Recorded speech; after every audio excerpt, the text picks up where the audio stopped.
Al-Quran menjelaskan, pertama, may yattaqillaha yaj'al lahu makhraja. Barang siapa yang bertakwa kepada Allah Subhanahu wa taala, maka dia akan diberikan makhraja.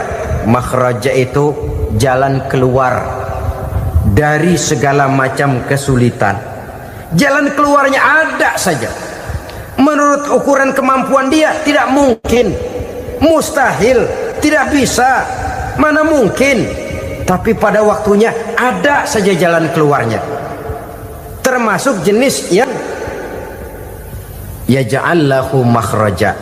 Orang yang bertakwa kepada Allah selalu diberikan jalan keluar dari segala kesulitan yang dihadapinya. Siapa sih orangnya yang tidak pernah sulit dalam hidup ini? Siapa orang yang tidak pernah mengalami kesulitan? Tapi kadang orang menilai, itu kelihatannya hidupnya enak aja ya, kayaknya nggak pernah mengalami kesulitan. Sebenarnya bukan tidak pernah mengalami kesulitan, Allah selalu memberikan jalan keluar dari segala kesulitan yang dihadapinya.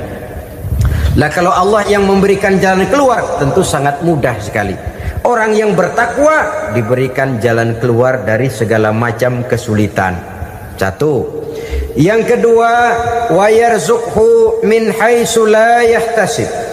Dia akan diberikan rezeki oleh Allah dengan jalan yang tidak disangka-sangka. Rezekinya datang dengan cara yang tidak disangka-sangka. Gajinya mungkin kecil, tapi penghasilannya gede. Kan itu yang penting.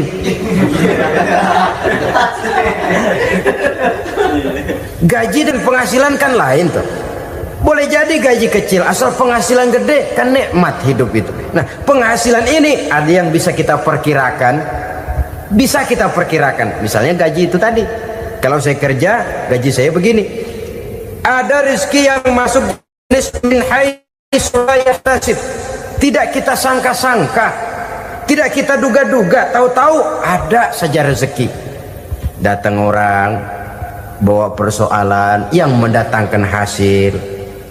Sebab rezeki, jodoh, maut memang seperti bayangan.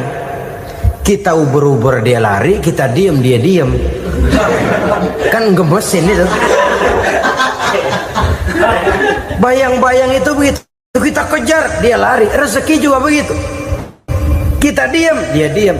Setengah mati yang namanya rezeki kita cari, kita uber, ngobek sampai ratusan bohong kita kerjain. Tapi memang belum waktunya, ya sulit untuk tembus. Tapi kadang-kadang giliran kita nongkrong di rumah, datang orang bawain rezeki. Itulah yang namanya rezeki. Tapi ini untuk orang yang bertakwa. Kalau tidak punya kredibilitas takwa, jangan lalu pakai ayat ini.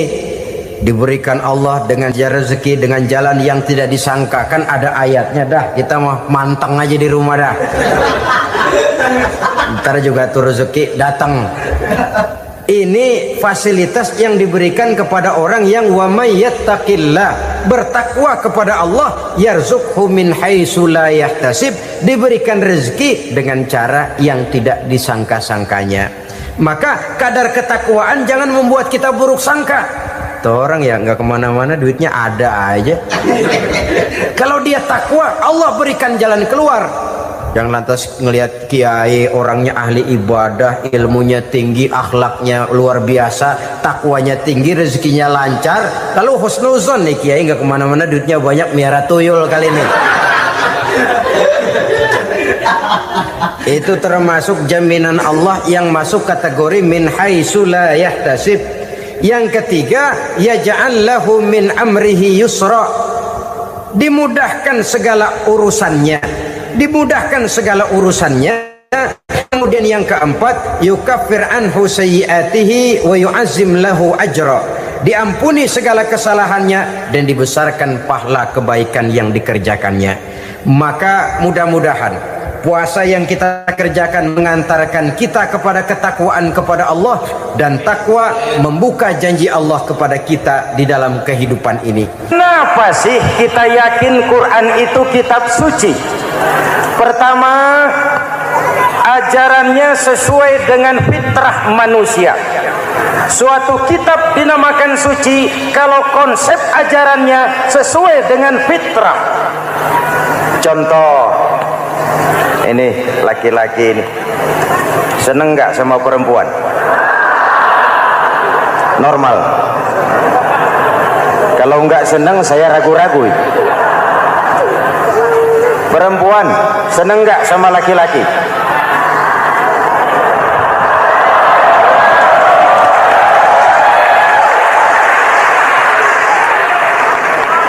Ini fitrah. Laki-laki suka perempuan, perempuan suka laki-laki. Quran memahami itu. Hai laki-laki, kau senang dengan perempuan. Hai perempuan, kau suka dengan laki-laki. Oke, lewat sini, lewat pintu yang disebut nikah. Kalau kitab suci melarang nikah, itu bertentangan dengan fitrah manusia. Maka dalam Quran, mulai dari umat sampai ulama dan segala profesi dianjurkan nikah. Kalau kiai tidak boleh nikah, saya pilih mengundurkan diri, Pak.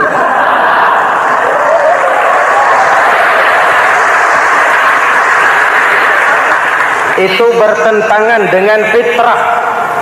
Lagian mubazir dikasih perabotan nggak dipakai.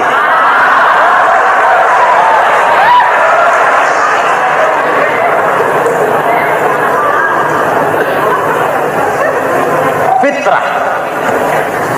Contoh lagi, manusia perlu makan. Kalau ada kitab suci menyuruh puasa terus dari pagi sampai sore sampai malam sampai pagi lagi, eta teh kitab gelo.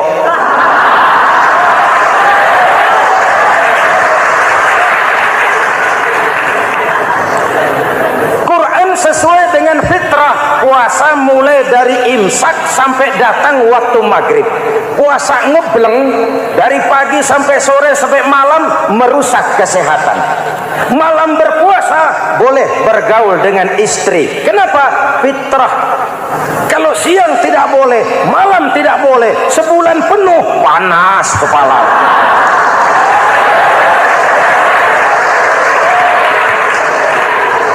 Rontok rambut. Hadirin yang saya hormati, itu yang pertama. Yang kedua, kita yakini Quran sebagai kitab suci karena isinya tidak saling bertentangan, konsekuen, konsisten. Kalau ada satu kitab, di satu ayat mengajarkan Tuhan Esa, di lain ayat mengajarkan tiga, liar itu mah. Kitab suci isinya paradoks. Bagaimana kitab suci isinya saling bertentangan? Di ayat manapun sekali Quran berkata Allah itu Esa, selamanya Esa. Isinya tidak saling bertentangan. Lalu yang ketiga, kita yakini Quran kitab suci karena dia bersih dari intervensi manusiawi. Sejak turunnya Al-Quran menantang, jikalau kamu ragu terhadap Quran yang kami turunkan kepada hamba kami Muhammad, kamu anggap itu cuma bikinan Muhammad. Kalau Muhammad bisa, kamu tentu bisa. Baik, bikin satu surah semacam Al-Quran. 14 abad yang lalu tantangan ini turun dan sampai malam ini belum terjawabkan. Pak, barangkali tidak ada yang mau coba. Banyak. Antara lain Musailamah Al-Kazzab. Dia mencoba membuat menandingi Al-Quran. Dia buat satu surah namanya surah Al-Fil. Bunyinya begini, bikinan Musailamah. Al-Fil wa mal-fil wa ma adraka mal-fil lahu khurtumun tawil wa lahu zail. Sudah berbentuk syair. Isinya apa? Al-fil, gajah. Wa mal-fil, apakah gajah itu? Wa ma adraka mal-fil, tahukah kamu apa itu gajah? Lahu khurtumun tawil, dia punya belalai panjang. Walahu zail, dan dia punya ekor. Gak usah turun ayat begituan, orang tahu.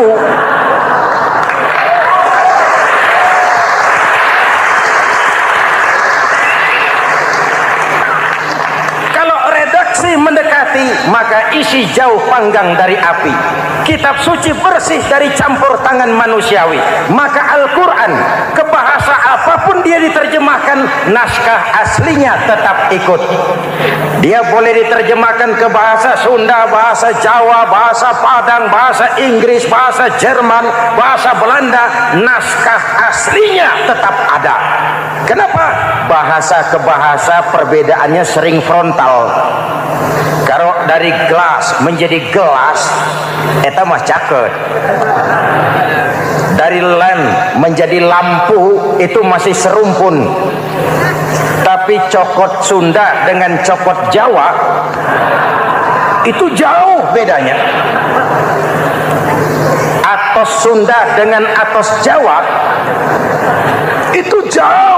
Ulama Sunda sama ulama Jawa nggak pernah akur kalimat atos ini.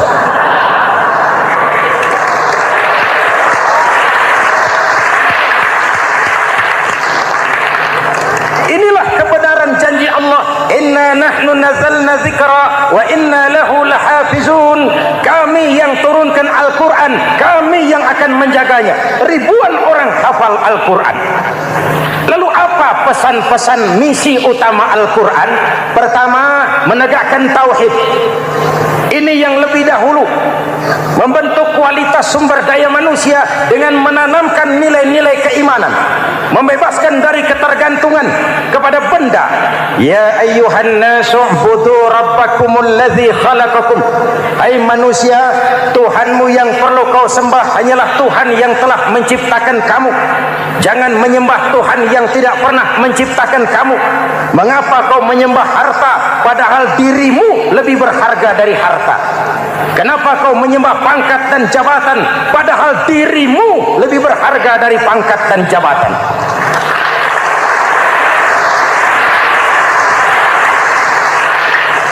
Diajak rasio berpikir, Tuhanmu yang perlu kau sembah hanyalah Tuhan yang menciptakan kamu. Dan Tuhan yang menciptakan kamu itu Tuhan yang lam yalid walam yulad, yang laisa kamislihi syai'un, dan itulah Allah Subhanahu wa taala. Ayo orang teh, ayeuna teh. Boleh pakai teh? Ayeuna teh, kita teh. Kalau kepada syirik jali, syirik yang terang-terangan, insya Allah tidak. Nyata-nyata menyembah berhala, tidak. Nyata-nyata menyembah pohon, tidak. Nyata-nyata berkeyakinan Tuhan lebih dari satu, tidak. Tapi kita sering terjebak pada syirik kecil, syirik khafi, syirik yang tersamar. Saya sejak pakai cincin ini, jangankan anak gadis, nenek-nenek ngelihat saya cincin. Jangankan anak gadis, nenek-nenek lihat saya lemes cincin. Ini saya sejak ada perkutut di rumah ini dagang lancar perkutut. Ini Ramadan, bulan penempaan nilai-nilai keimanan. Misi utama Quran menegakkan tauhid, mengurangi kemusyrikan, membebaskan manusia dari ketergantungan kepada benda. Dari situ kualitas sumber daya manusia dimulai. Saya sering ungkapkan, selama ini sistem pendidikan kita cuma mengisi otak, bukan membentuk watak. Otak diisi segala macam ilmu, tapi hati kosong, agama rapuh, akhirnya moral rendah. Muncul manusia-manusia yang pintar, cuma sayang tidak benar. Indonesia kita bangkrut, Indonesia kita terpuruk, Indonesia kita sakit sekarang ini, kan ulahnya orang-orang yang pintar tapi tidak benar.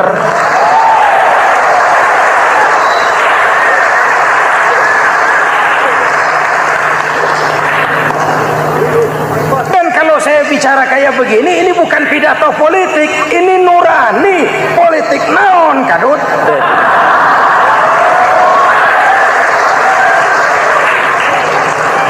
Ini nurani, ini tanggung jawab sebagai anak bangsa. Ibu bapak, saudara-saudara hadirin yang saya hormati, Rasul kalau masuk sepertiga yang akhir, sing-singkan lengan baju, hamparkan sajadah, lebih banyak di masjid daripada di rumah. Itu Rasul. Maka sepertiga yang akhir masjid makin ramai. Lihat Masjidil Haram. Lain dengan kita. Sepertiga yang akhir masjid mulai mengalami kemajuan. Safnya makin maju.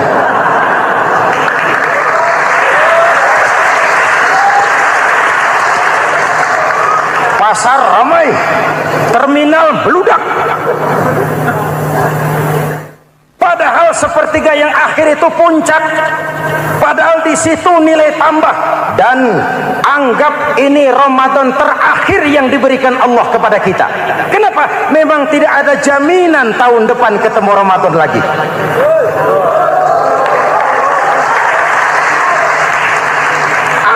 Ini Ramadan terakhir yang diberikan Allah kepada kita. Tidak ada jaminan tahun depan Ramadan akan ketemu lagi. Tidak ada jaminan. Manfaatkan peluang ini untuk melakukan pemutihan. Semua kita melakukan introspeksi. Tidak tahu kita Ramadan tahun depan nanti masih ketemu apa tidak. Sebagaimana kita tidak tahu kita masih hidup atau tidak. Hadirin yang saya hormati. Misi kedua Al-Quran, persaudaraan, kebersamaan atas dasar keadilan dan kebenaran. Manusia bersuku-suku, ya.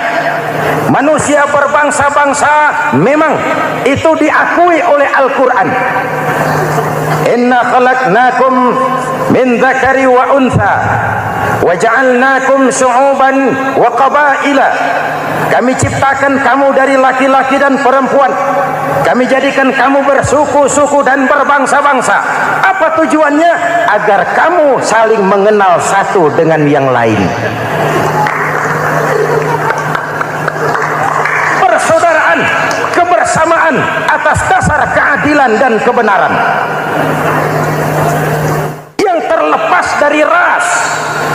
Dari manapun orang datang, apapun warna kulitnya, dari suku apapun ia dilahirkan, kalau akidahnya sama, itu kan saudara kita.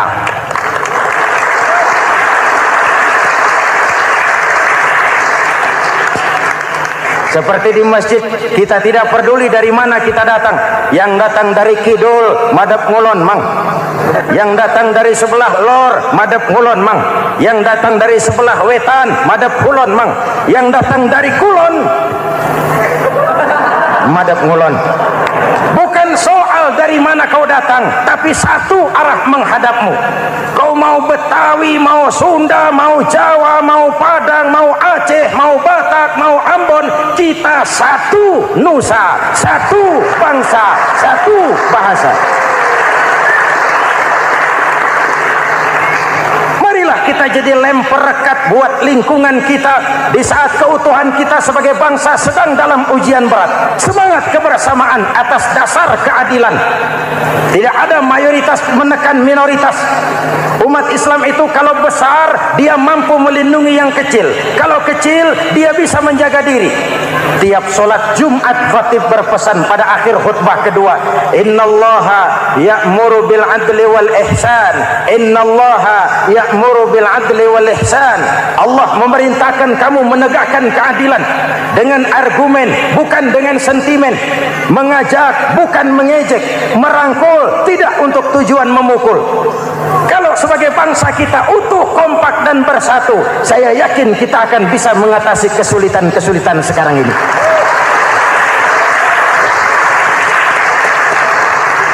Kan kita prihatin kadang-kadang tawuran antar desa, antar RT, antar RW, antar kecamatan, sampai antar elit di atas.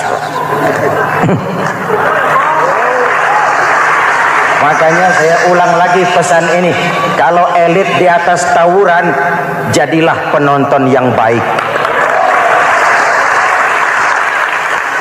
Saudara-saudara kaum muslimin yang saya cintai, kita prihatin, kita seakan tercabut dari akar budaya kita sebagai bangsa.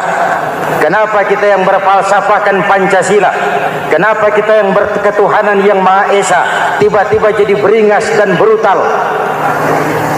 Ada maling ayam ketangkap, disiram bensin, dibakar hidup-hidup. Kok kita bisa begitu?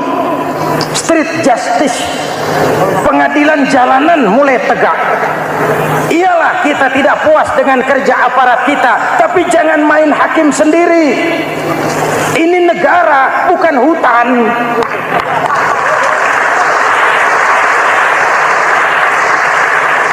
Jangan mencegah kemunkaran dengan menegakkan kemunkaran baru. Oleh hal-hal yang sepele yang mestinya kita bisa mencari jalan keluar dengan baik. Ayo luruskan saf, rapatkan barisan, satukan langkah, tautkan hati. Kita satu umat yang satu, diikat oleh Al-Quran.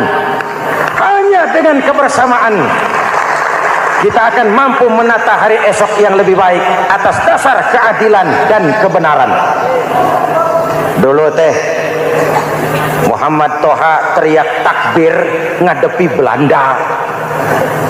Bung Tomo teriak takbir ngadepi Belanda. Ayeuna takbir ngadepi batur sadulur salembur. Nanaunan.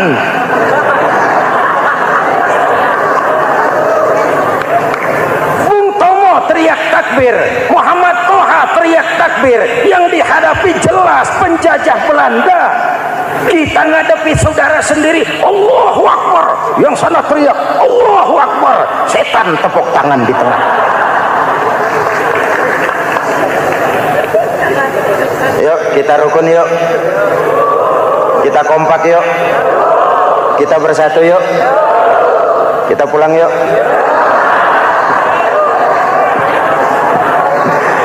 Ini misi kedua. Misi yang ketiga, Al-Quran membebaskan manusia dari gaya hidup sekuler. Quran mengingatkan, awas bung, ada hidup sesudah mati, ada akhirat sesudah dunia. Lebih untung orang yang percaya akhirat daripada yang tidak. Paling tidak hidupnya normatif. Contoh, saudara yakin akhirat ada, lalu saudara hidup baik-baik, menjauhi yang munkar, meninggalkan yang haram, saudara sujud, puasa, jihad, lalu saudara mati. Setelah mati ternyata akhirat tidak ada. Tidak ada ruginya. Paling kurang kita sudah dicatat sebagai orang baik.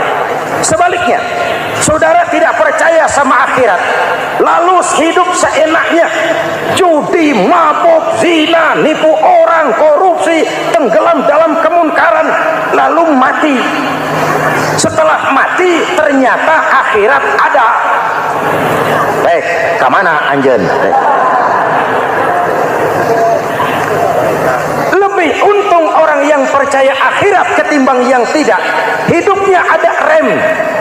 Iya pak, saya kepengen banyak uang, tapi kalau main judi nanti di akhirat bagaimana? Iya, saya kepengen jadi orang kaya, tapi kalau korupsi, nipu orang, buka peternakan tuyul, nanti di akhirat bagaimana? Gaya hidup yang berkeseimbangan. Ada hidup sesudah mati dan ada akhirat sesudah dunia. Yang keempat, Quran membebaskan manusia dari belenggu kebodohan. Quran ayat yang pertama turun sudah berkata, Iqra, baca, kamu jangan jadi bodoh. Kebodohan menimbulkan kemiskinan, kemiskinan mendekatkan kepada kekufuran. Yang kelima, ini kado buat ibu-ibu. Quran mengangkat harkat, derajat dan martabat kaum wanita. Sebelum Quran turun, sebelum Islam datang, nasib wanita sangat menyedihkan. Dilahirkan hanya untuk melahirkan. Kalaupun berperan, peranannya tidak lebih segitiga. Dapur, sumur, kasur. Kasur, sumur, dapur. Dapur, sumur, kasur. Wanita dilecehkan, sekadar alat pemuas nafsu. Datang Islam, Rasul terenyuh, An-nisa imadul bilad. Wanita adalah tiangnya negara. Jikalau baik wanita, baik negara. Jikalau rusak wanita, hancur negara. Karena wanita, negara jaya. Betul?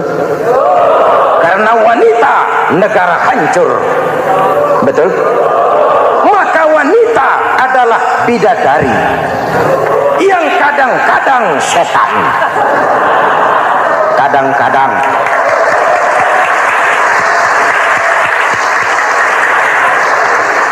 Karena yang hadir di sini bidadari semua.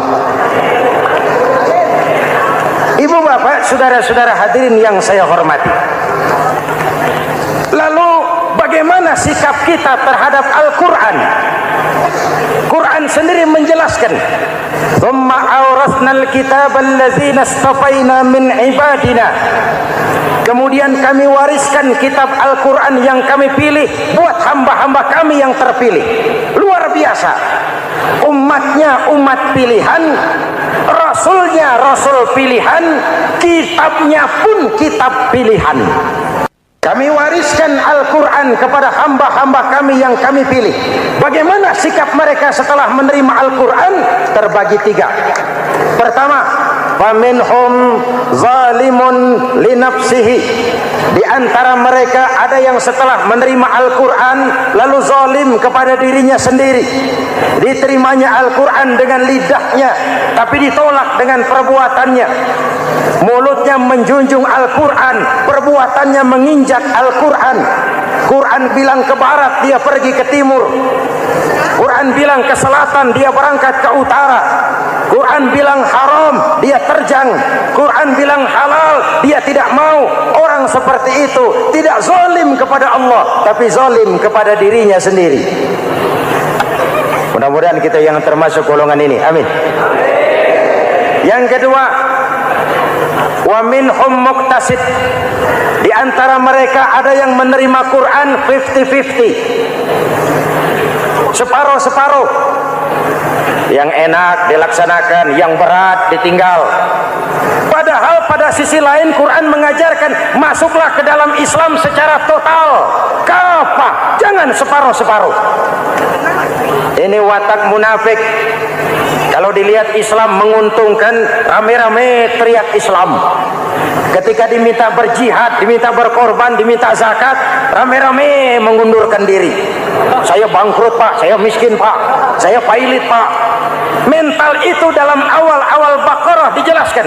Kullama adha'a lahum masyaw fi wa idza adlama alaihim qamu. Kalau terang mereka berangkat, kalau gelap mereka mandek. Itu ciri orang munafik beragama. Kalau Islam menguntungkan, rame-rame teriak Islam.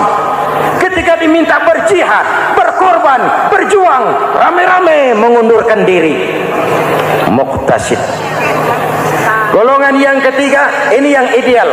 Wa minhum sabiqum bil khairati biiznillah. Di antara mereka ada yang setelah menerima Al-Quran lalu berlomba-lomba mengamalkannya, berlomba-lomba melaksanakannya. Jangan sampai yang baca Quran dengan suara merdu dapat piala, yang mengamalkan Quran dengan konsekuen dapat penjara.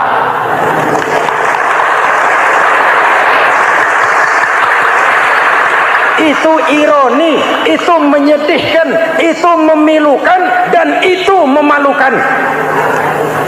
Pilihan terserah kita. Satu hadis Rasulullah mengajarkan begini, man ja'alal qur'ana amamahu qadahu ilal jannah wa man ja'alal qur'ana khalfahu saqahu ilan nar. Siapa yang meletakkan Quran di depannya, dijadikannya Quran sebagai imam, Quran akan membimbing dia ke surga, surga dunia, lebih-lebih surga akhirat. Sebaliknya, siapa yang meletakkan Quran di belakang, dibelakanginya ajaran Quran, Quran akan mendorong dia ke neraka, neraka dunia, lebih-lebih neraka akhirat. Quran imam apa makmum? Kita makmum apa imam? Makmum ikut imam apa imam ikut makmum?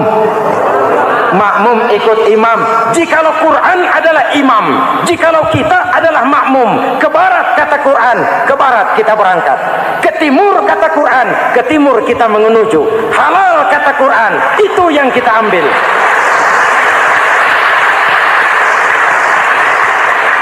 Mari kita jadikan Ramadan sebagai bulan di mana sedikit demi sedikit kita berupaya kembali menjadi generasi yang Qurani. Rasulullah pernah ditanya, kalau Tuhan wafat ya Rasul, kemana kami minta nasihat? Aku tinggalkan kamu dua nasihat, satu yang diam saja, satu yang bisa bicara. Yang bisa bicara apa ya Rasul? Al-Quran. Minta nasihat Quran. Yang diam saja apa ya Rasul? Maut. Dalam hidup ada dua nasihat. Nasihat yang bisa bicara, Al-Quran. Nasihat yang diam saja, maut. Mau dagang, minta nasihat Quran. Mau bertetangga, minta nasihat Quran. Itu nasihat. Nasihat yang kedua, diam saja, tahu-tahu datang maut. Makanya anggap ini Ramadan terakhir yang diberikan Allah kepada kita, karena tahun depan tidak ada jaminan kita bertemu Ramadan.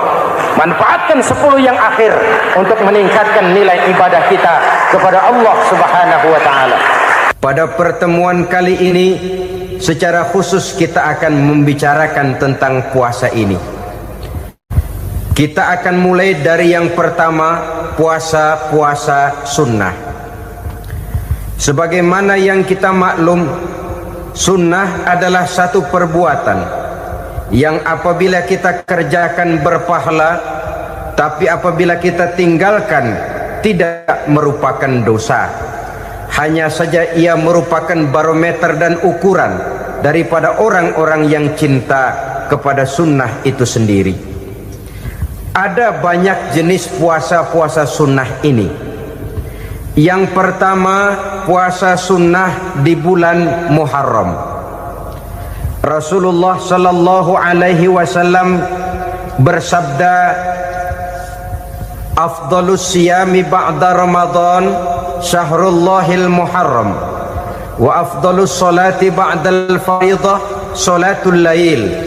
Diriwayatkan oleh Muslim dari Abi Hurairah. Puasa yang paling utama sesudah puasa Ramadan tidak lain adalah puasa di bulan Muharram. Dan solat yang paling afdol sesudah solat yang wajib adalah solat pada sepertiga malam yang akhir. Puasa di bulan Muharram merupakan puasa sunnah dan mempunyai nilai yang sangat besar dalam pandangan Allah Subhanahu wa ta'ala. Buat mereka yang mampu melaksanakan puasa sunnah di bulan Muharram ini, boleh melaksanakannya selama 10 hari. Hari yang pertama, boleh juga 3 hari saja, atau setidak-tidaknya 1 hari daripada bulan Muharram. Yang kedua, puasa 10 hari daripada bulan Zulhijjah. Karena bulan Zulhijjah ini memang termasuk bulan yang dimuliakan oleh Allah Subhanahu wa taala.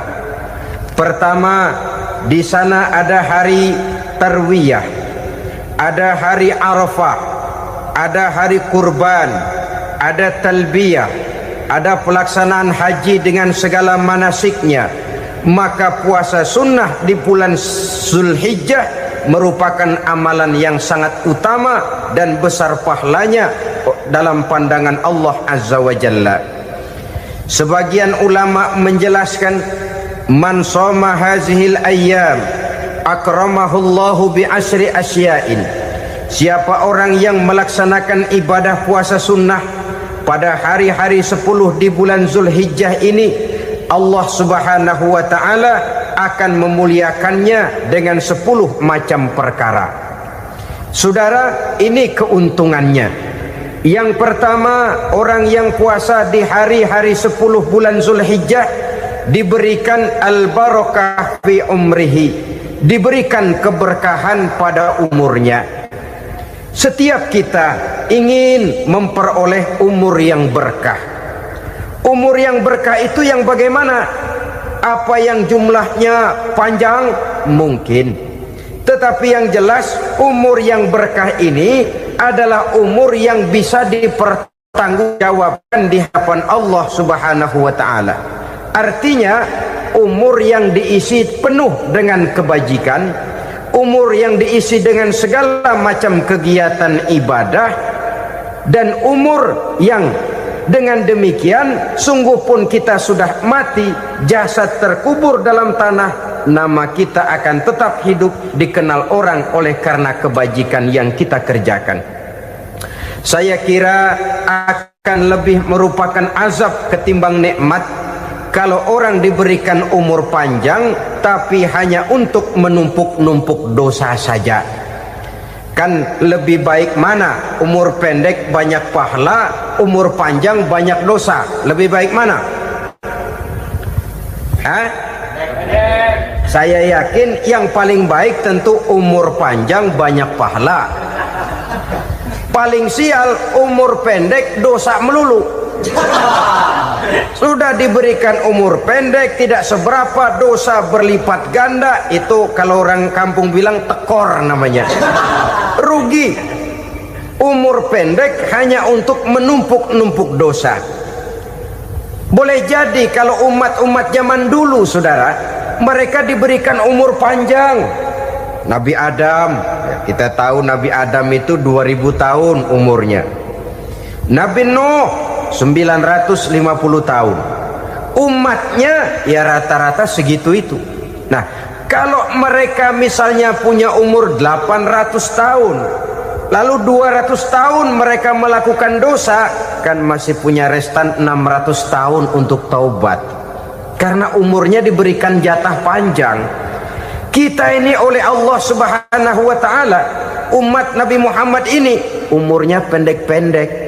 Kalau nyontoh Nabi 63 tahun saja.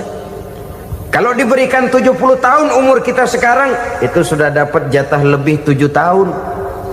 Alhamdulillah bahwa Allah memberikan saat-saat, waktu-waktu, tempat-tempat yang punya nilai istimewa, sehingga umur yang pendek ini bisa bernilai panjang, nilai ibadahnya bisa bernilai pahala seperti umat yang berumur panjang dahulu itu. Karena itu manfaatkan umur dengan baik, dan salah satu keberkahan daripada umur akan datang dengan melaksanakan ibadah puasa sunnah. Ini yang pertama. Yang kedua, az-ziyadatu fi malihi, berikan tambahan hartanya, menjadi orang kaya. Kaya apa? Kaya hati setidak-tidaknya. Karena dengan tekun dan rajin melaksanakan ibadah puasa, yang segera tertanam dalam jiwa seseorang merasakan cukup di dalam kehidupan. Itulah dia orang yang paling kaya, orang yang hidupnya paling cukup. Kalau orang sudah merasa cukup dalam hidupnya, maka itulah dia orang yang kaya. Saudara-saudara kaum muslimin rahimakumullah, puasa sunnah memberikan tambahan harta, usahanya berkembang, dengan demikian membawa keberkahan, hartanya makin bertambah, akan menunjang ibadahnya kepada Allah, lebih memantapkan dan membawa ketenangan dalam hidupnya. Itu termasuk berkahnya melaksanakan puasa sunnah itu. Yang ketiga, al-hifzu fi iyalihi, diberikan penjagaan, perlindungan terhadap keluarganya, anaknya sehat, sanak famili dan handai tolannya terjaga dan terpelihara dari segala malapetaka, dari segala mara bahaya, kesehatannya terjamin dan terpelihara. Itu sudah merupakan modal yang sangat besar di dalam kita mengarungi kehidupan. Sebab rasanya sulit untuk bahagia, duit kita banyak sekali, usaha kita selalu mendatangkan untung yang berlipat ganda. Tapi sebentar-sebentar anak kita sakit, yang ampek, yang korengan, yang kena musibah, ndak tak karu-karuan sakit, berobat sampai jutaan rupiah. Itu kan sudah tidak membawa kebahagiaan. Uang masuk yang begitu banyak jumlahnya, habis akhirnya untuk berobat saja. Sebenarnya hitung-hitung ya seri-seri juga. Usaha berhasil, duit banyak, habis untuk berobat. Lah sama juga saudara-saudara. Jadi dengan demikian, biar duit kita banyak, asal keluarga pada sehat saja, udah enak bener itu. Duit banyak, ekonomi cukup, keluarga sehat, nikmat rasanya menjalani kehidupan ini. Yang kiamat sudah duit kagak barang seperak, keluarga ampek semua. Kiamat sudah. Saudara hadirin yang saya hormati, jadi yang ketiga, Allah memberikan pemeliharaan terhadap keluarganya. Satu kali orang dipelihara Allah, tidak satu kekuatan pun yang bisa mencelakakan. Satu kali orang disengsarakan Allah, tidak satu tenaga pun yang mampu menyelamatkannya. Itulah sebabnya perlindungan Allah, pemeliharaan Allah terhadap diri dan keluarga sangat kita perlukan di dalam kehidupan ini. Dengan melaksanakan ibadah puasa, kita mendekatkan diri kepada Allah. Dengan dekat kepada Allah, maka Allah pun dekat kepada kita. Sehingga dalam hadis qudsi dikatakan, ta'arraf ilallahi firraha ya'rifka fi syiddah. Ingatlah kepada Allah di waktu kamu senang, agar Allah ingat kepada kamu di waktu kamu susah. Yang kita laksanakan kadang-kadang sebaliknya. Waktu susah kita ingat Allah, waktu senang kita lupa Allah. Akhirnya nanti pada waktu kita melarat, kebelangsak, susah dan sebagainya, pertolongan tidak akan datang kepada kita. Benar, ta'arraf ilallah firraha ya'rifka fi syiddah. Ingatlah kepada Allah di waktu kamu susah, ingatlah kepada Allah di waktu kamu senang, agar Allah ingat kepadamu di waktu kamu mendapat kesusahan. Umumnya watak manusia memang kalau sudah dapat susah, ingat kepada Allah waktu duduk, waktu berbaring, sambil tidur, dalam segala keadaan Allah disebutnya, Allah dimintakan pertolongannya. Tapi dikala dia berada pada posisi di atas angin, merasa senang, bahagia, Allah terlupakan. Saudara-saudara kaum muslimin, itu yang ketiga. Yang keempat, at-takfiru li sayyiatihi. Orang yang melaksanakan puasa sunnah itu diampuni segala dosa dan kesalahan yang telah dilakukannya.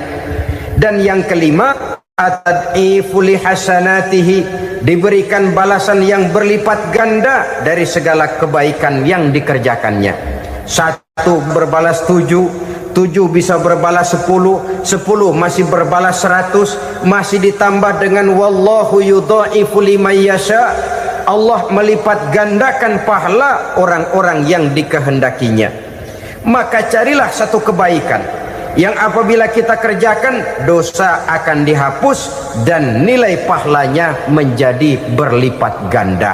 Satu kali kita bekerja, 2-3 pulau bisa kita raih dan kita jangkau. Yang keenam, orang yang melaksanakan puasa sunnah di bulan Zulhijjah, at-tashil li sakarati mautihi, diberikan kemudahan pada saat menghadapi sakaratul maut. Maut a mysterious problem. Dia adalah pintu yang setiap orang pasti akan memasukinya. Bahwa mati adalah mati, itu semua kita tahu. Tapi hakikat orang pada saat menghadapi mati itu kan berbeda-beda. Ada yang matinya itu gampang sekali, persis orang tidur saja, tidak nampak gelisah, tidak bikin susah yang hidup, tidak gelimpangan di tempat tidur, persis seperti orang mau tidur saja. Ada yang sulit sekali menghadapi sakaratul maut, gelimpangan di tempat tidur, bikin bingung orang yang nunggu. Kadang-kadang seperti kerbau digorok lehernya. Saudara-saudara, sulit menghadapi sakaratul maut. Oleh karena itu Rasulullah sallallahu alaihi wasallam sering beliau itu kalau berdoa membaca Allahumma hawin alayya fi sakaratil maut. Ya Allah, mudahkan saya di dalam menghadapi sakaratul maut. Rasulullah saja, saudara, orang yang ibadahnya paling banyak, orang yang hatinya paling bersih, orang yang akhlaknya paling luhur, masih berdoa semacam ini. Mohon dimudahkan oleh Allah agar mudah menghadapi sakaratul maut. Apalagi kita, terus terang kita ini paling-paling kelas muhtalid, bangsa sama pahala mau sama dosa doyan. Lebih perlu lagi menghadapi sakaratul maut, sehingga apabila malaikat maut datang menjemput nyawa kita, dimudahkan, jangan dibikin sulit, supaya mudah. Jadilah orang baik-baik. Biasanya kalau bajingan yang mati, malaikat maut juga kali main-mainin dulu tuh orang. Kutak-katik, ditakut-takutin dan segala macam. Saudara hadirin yang saya hormati, maka menghadapi sakaratul maut ini merupakan kunci. Apakah seseorang bisa husnul khatimah atau bisa su'ul khatimah? Salah satu jalan untuk memudahkan diri menghadapi sakaratul maut, melaksanakan puasa sunnah di bulan Zulhijjah ini. Yang ketujuh, ad-diya'u li zulumati qabrihi, diberikan terang di alam kuburnya. Kubur, saudara tahu, saudara tentu sering lihat orang dimasukkan ke liang lahat, ditutup dengan papan, dinding ari kata kita di kampung, lalu diuruk lagi dengan tanah. Dalamnya liang lahat, gelapnya liang lahat, gelapnya diuruk dengan tanah, gelapnya di dalam kubur, tiga gelap yang menjadi satu. Bapak moyangnya gelap.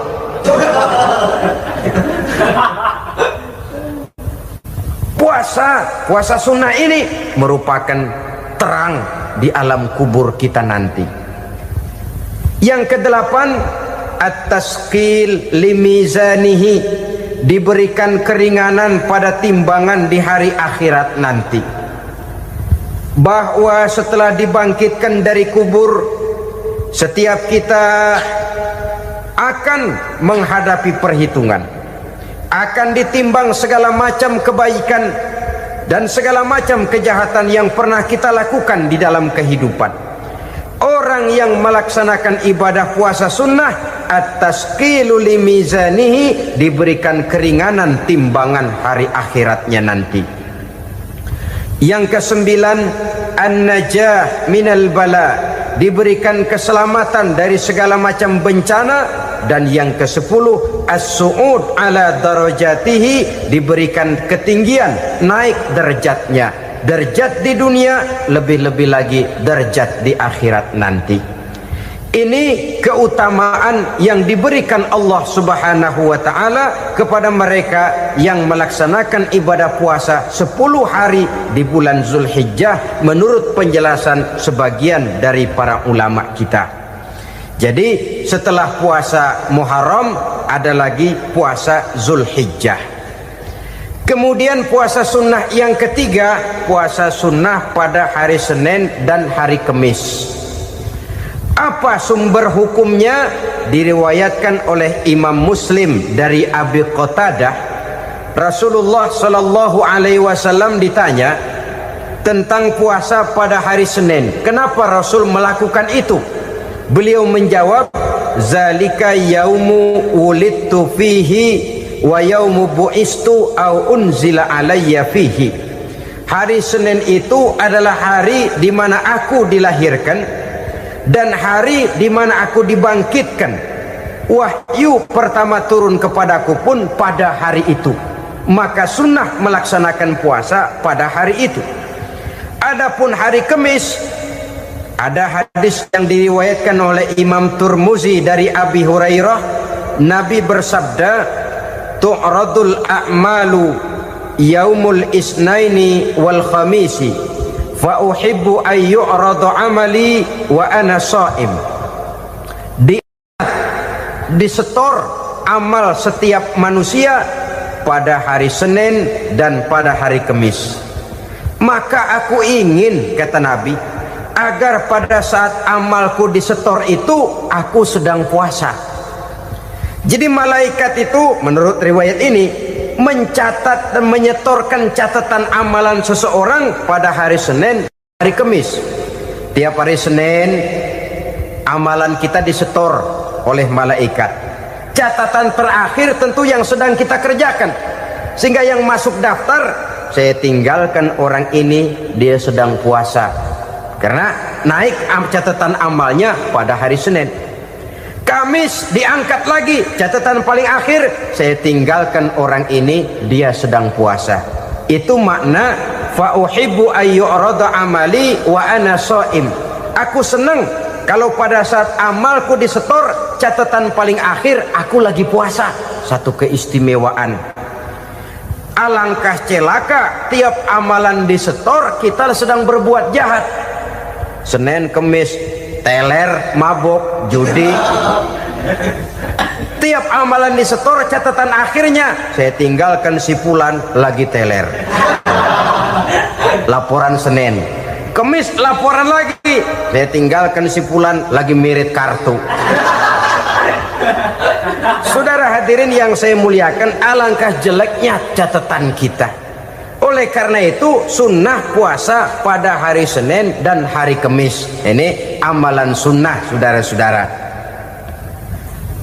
Dan oleh karena ini amalan sunnah, sebagian ulama memberikan penjelasan, walaupun lupa niat, kalau sudah malam itu lupa niat, boleh niatnya sudah siang puasa sunnah ini, dengan catatan dari pagi belum makan apa-apa. Malam saudara lupa, tahu-tahu ingat ini hari Senin, dah jam 10, niatlah jam 10 itu sah puasanya, asal dari pagi belum makan apa-apa. Tapi kalau sudah dapat 2 piring baru niat jam 10, itu lain, ngojek namanya.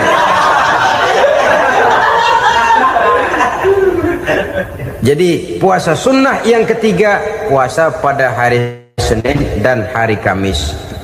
Yang keempat, puasa jenis sunnah yang keempat, puasa 6 hari di bulan Syawal.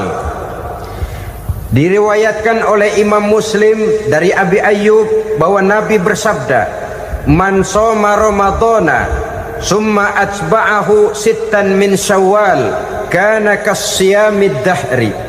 Barang siapa yang berpuasa di bulan Ramadan kemudian diikutinya dengan 6 hari di bulan Syawal, maka dia seolah-olah seperti orang yang berpuasa 1 abad lamanya. Allahu Akbar. Demikian besar keuntungannya. 6 hari di bulan Syawal sama dengan orang yang berpuasa 1 abad lamanya. Ini fadailul a'mal saudara-saudara.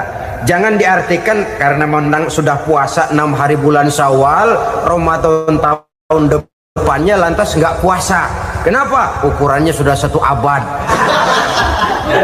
Bukan itu pengertiannya. Ini mendorong orang memberikan ganjaran pahala yang sedemikian besar. 6 hari setelah Ramadan, artinya di bulan Syawal. Tidak pada hari pertama Syawal, karena haram hukumnya berpuasa pada hari fitri itu. 6 hari di bulan Syawal. Tinggal lihat yang mampunya saja. Boleh berurutan, boleh tidak berselang-seling, boleh, asal saja jumlahnya 6 hari selama masih bulan Syawal itu. Hari ini 3 hari lagi, 4 hari lagi, diselang-seling atau berurutan, itu juga lebih baik. Puasa sunnah 6 hari daripada bulan Syawal. Kemudian yang kelima, puasa sunnah 3 hari pada setiap bulan. 3 hari pada setiap bulan. Diriwayatkan oleh Imam Bukhari dan Muslim dari Abi Hurairah. Abi Hurairah bercerita, "Ausani khalili sallallahu alaihi wasallam bisalasin."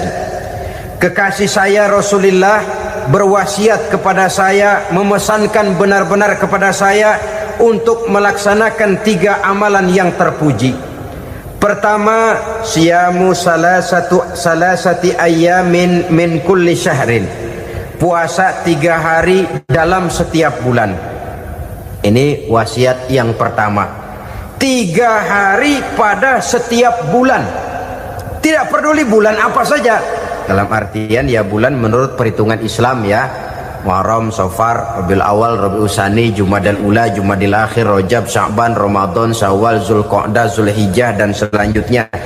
3 hari pada setiap bulan. Tanggalnya tanggal berapa saja. Lebih utama pada yang disebut Yaumul Bid, yaitu hari-hari di mana bulan menunjukkan purnama. Tanggal 13, tanggal 14 dan tanggal 15 pada setiap bulannya itu disunahkan melaksanakan puasa. Itu wasiat pertama, puasa 3 hari pada setiap bulan. Wasiat yang kedua, wa rak'atai duha, melaksanakan sholat duha sekurang-kurangnya 2 rakaat. Itu wasiat yang dipesankan benar kepada saya, kata Abi Hurairah. Pertama, puasa 3 hari pada setiap bulan. Yang kedua, usahakan jangan meninggalkan 2 rakaat minimal daripada sembahyang duha. Kita tahu sembahyang duha itu sembahyang sunnah di waktu pagi seketika matahari naik sepenggalahan. Sekurang-kurangnya 2 rakaat, sebanyak-banyaknya 8 rakaat. Di antara fadilah atau keutamaan daripada sholat duha ini yaitu menyangkut masalah rezeki dan usaha. Kemudian wasiat yang ketiga, wa an utira qabla an anama. Beliau sangat berwasiat kepada saya untuk sholat witir sebelum tidur. Artinya sholat malam sebagai amalan sunnah di dalam kehidupan kita. Jadi saudara-saudara, dalam hidup ini kita akan selalu berbentur dengan keperluan. Kalau pada satu saat kita sudah sampai kepada tahap berpikir ini keperluan saya, tentu hal-hal semacam ini akan kita kerjakan. Kita belum tergerak melaksanakan ini semua oleh karena barangkali kita merasa belum memerlukannya. Karena itu marilah kita berusaha di samping melaksanakan puasa yang wajib juga melaksanakan puasa yang sunnah di dalam kehidupan kita. Ini jenis puasa-puasa yang sunnah. Kemudian yang kedua, ada macam puasa yang disebut puasa nazar. Hukum pelaksanaannya wajib apabila nazarnya sudah terwujud. Puasa nazar, puasa yang dikaitkan dengan suatu persoalan. Umpamanya, kalau saya lulus ujian, saya akan puasa 1 minggu lamanya. Begitu ujiannya ternyata lulus, dia wajib bayar nazarnya. Puasa 7 hari, tidak lagi sunnah tapi wajib karena dia nazarkan. Asal saja tidak sah nazar kepada yang makruh apalagi kepada yang haram. Umpamanya nazar kalau tembus 6 nomor mau puasa 3 hari. Itu nazar semacam itu bukan saja tidak sah tapi haram hukumnya. Tidak boleh nazar kepada yang makruh apalagi kepada yang haram. Jadi apabila maksud yang sudah kita niatkan tercapai, wajiblah nazar itu dibayar, yaitu kalau nazarnya sunnah melaksanakan ibadah puasa. Al-Quran menjelaskan, pertama, may yattaqillaha yaj'al lahu makhraja. Barang siapa yang bertakwa kepada Allah Subhanahu wa taala, maka dia akan diberikan makhraja. Makhraja itu jalan keluar dari segala macam kesulitan. Jalan keluarnya ada saja. Menurut ukuran kemampuan dia tidak mungkin, mustahil, tidak bisa, mana mungkin. Tapi pada waktunya ada saja jalan keluarnya. Termasuk jenis yang yaj'al lahu makhraja.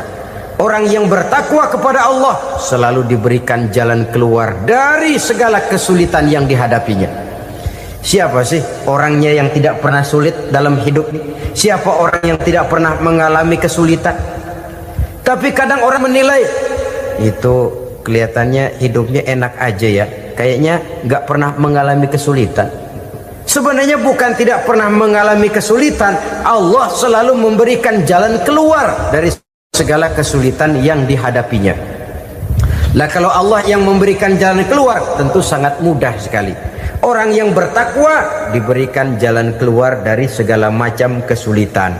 Satu. Yang kedua, wa yarzuqhu min haitsu la yahtasib. Dia akan diberikan rezeki oleh Allah dengan jalan yang tidak disangka-sangka. Rezekinya datang dengan cara yang tidak disangka-sangka. Gajinya mungkin kecil tapi penghasilannya gede, kan itu yang penting. Gaji dan penghasilan kan lain tuh. Boleh jadi gaji kecil, asal penghasilan gede kan nikmat hidup itu. Nah, penghasilan ini ada yang bisa kita perkirakan. Bisa kita perkirakan. Misalnya gaji itu tadi. Kalau saya kerja, gaji saya begini. Ada rezeki yang masuk min haitsu la yahtasib. Tidak kita sangka-sangka, tidak kita duga-duga, tahu-tahu ada saja rezeki. Datang orang bawa persoalan yang mendatangkan hasil. Sebab rezeki, jodoh, maut memang seperti bayangan. Kita uber-uber dia lari, kita diem dia diem. Kan gemesin itu. Bayang-bayang itu begitu. Kita kejar, dia lari. Rezeki juga begitu. Kita diem, dia diem. Setengah mati yang namanya rezeki kita cari, kita uber, ngobek sampai ratusan bohong kita kerjain. Tapi memang belum waktunya, ya sulit untuk tembus. Tapi kadang-kadang giliran kita nongkrong di rumah, datang orang bawain rezeki. Itulah yang namanya rezeki. Tapi ini untuk orang yang bertakwa. Kalau tidak punya kredibilitas takwa, jangan lalu pakai ayat ini. Diberikan Allah dengan rezeki dengan jalan yang tidak disangka. Kan ada ayatnya dah. Kita mah manteng aja di rumah dah. Ntar juga tuh rezeki datang. Ini fasilitas yang diberikan kepada orang yang wa may yattaqillah, bertakwa kepada Allah, yarzuqhu min haitsu la yahtasib, diberikan rezeki dengan cara yang tidak disangka-sangkanya. Maka kadar ketakwaan jangan membuat kita buruk sangka. Tuh orang ya nggak kemana-mana, duitnya ada aja. Kalau dia takwa, Allah berikan jalan keluar. Jangan lantas ngelihat kiai orangnya ahli ibadah, ilmunya tinggi, akhlaknya luar biasa, takwanya tinggi, rezekinya lancar, lalu husnuzon nih kiai nggak kemana-mana, duitnya banyak, miara tuyul kali ini. Itu termasuk jaminan Allah yang masuk kategori min haitsu la yahtasib. Yang ketiga, yaj'al lahu min amrihi yusra, dimudahkan segala urusannya, dimudahkan segala urusannya. Kemudian yang keempat, yukaffir anhu sayyiatihi wa yu'azzim lahu ajra, diampuni segala kesalahannya dan dibesarkan pahala kebaikan yang dikerjakannya. Maka mudah-mudahan puasa yang kita kerjakan mengantarkan kita kepada ketakwaan kepada Allah, dan takwa membuka janji Allah kepada kita di dalam kehidupan ini. Kenapa sih kita yakin Quran itu kitab suci? Pertama, ajarannya sesuai dengan fitrah manusia. Suatu kitab dinamakan suci kalau konsep ajarannya sesuai dengan fitrah. Contoh, ini laki-laki ini seneng nggak sama perempuan? Normal. Kalau nggak seneng saya ragu-ragu. Perempuan seneng nggak sama laki-laki?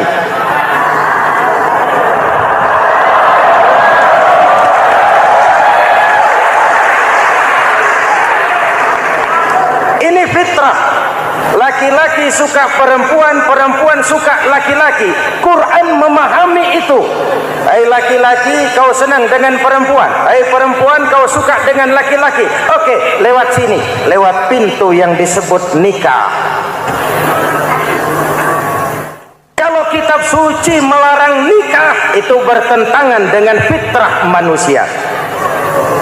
Maka dalam Quran, mulai dari umat sampai ulama dan segala profesi dianjurkan nikah.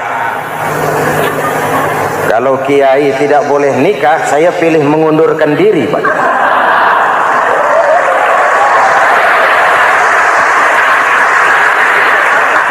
Itu bertentangan dengan fitrah. Lagian mubazir dikasih perabotan nggak dipakai.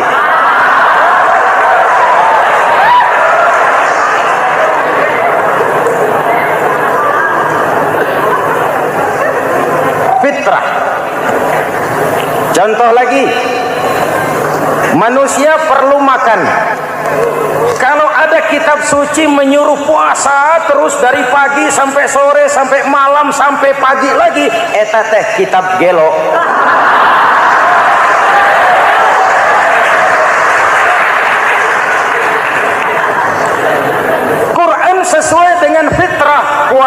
mulai dari imsak sampai datang waktu maghrib. Puasa ngebleng dari pagi sampai sore sampai malam merusak kesehatan. Malam berpuasa boleh bergaul dengan istri. Kenapa? Fitrah. Kalau siang tidak boleh, malam tidak boleh, sebulan penuh panas kepala.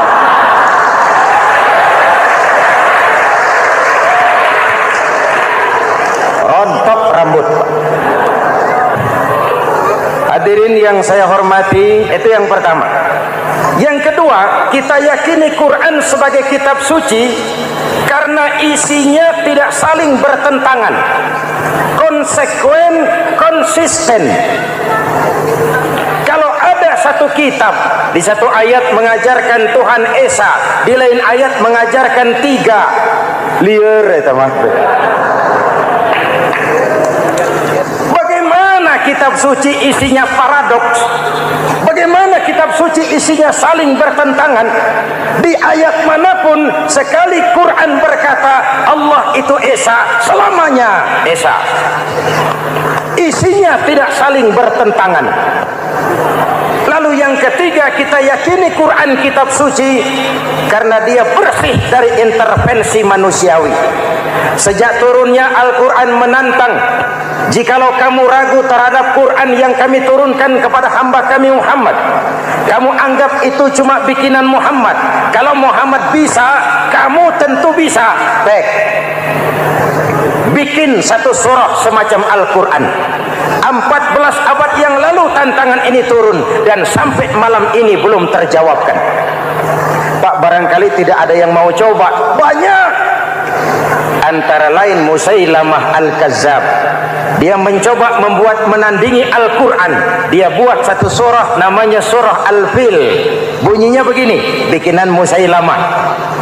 Al-Fil wa mal-fil wa ma adraka mal-fil lahu khurtumun tawil wa lahu zail. Sudah berbentuk syair. Isinya apa? Al-fil, gajah. Wa mal-fil, apakah gajah itu? Wa ma adraka mal-fil, tahukah kamu apa itu gajah? Lahu khurtumun tawil, dia punya belalai panjang. Walahu zail, dan dia punya ekor. Enggak usah turun ayat begituan, orang tahu.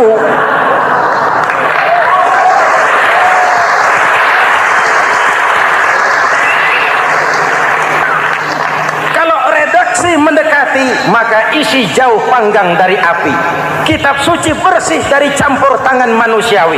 Maka Al-Quran, ke bahasa apapun dia diterjemahkan, naskah aslinya tetap ikut. Dia boleh diterjemahkan ke bahasa Sunda, bahasa Jawa, bahasa Padang, bahasa Inggris, bahasa Jerman, bahasa Belanda, naskah aslinya tetap ada. Kenapa? Bahasa ke bahasa perbedaannya sering frontal. Kalau dari gelas menjadi gelas, eta mah caket. Dari lamp menjadi lampu, itu masih serumpun. Tapi cokot Sunda dengan cokot Jawa, itu jauh bedanya. Atos Sunda dengan atos Jawa, itu jauh. Ulama Sunda sama ulama Jawa nggak pernah akur kalimat atos ini.